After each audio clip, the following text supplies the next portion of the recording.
নমস্কার বন্ধুরা, অনেক দিন পর আমি আবারও একটি নতুন ভিডিওর সাথে উপস্থিত হয়েছি। মাঝখানে অনেক দিনই ভিডিও দেওয়া হয়নি, তার কিছু বিশেষ কারণ ছিল, খুবই ব্যস্ত ছিলাম, তার জন্যই দেওয়া হয়নি। দেখো, আজকে শীতকালে নতুন ফুলকপি, শিম, আলু, টমেটো দিয়ে মাছের ঝোল করছি। ফুটে উঠেছে তরকারিটা, এবার মাছগুলো দেবো। মাছগুলো ভেজে রেখেছিলাম, বেশ কড়া করেই ভেজেছি। দেখো, 4 পিস মাছই দেবো, কারণ ওবেলা কেউই মাছ খায় না, রাত্রিরে এবেলাই খাবে।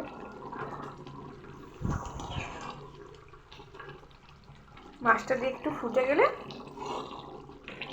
একটু চাপা দিয়ে দেবো এখন, তারপর বন্ধ করে দেবো। মাছের ঝোলটা দেখো,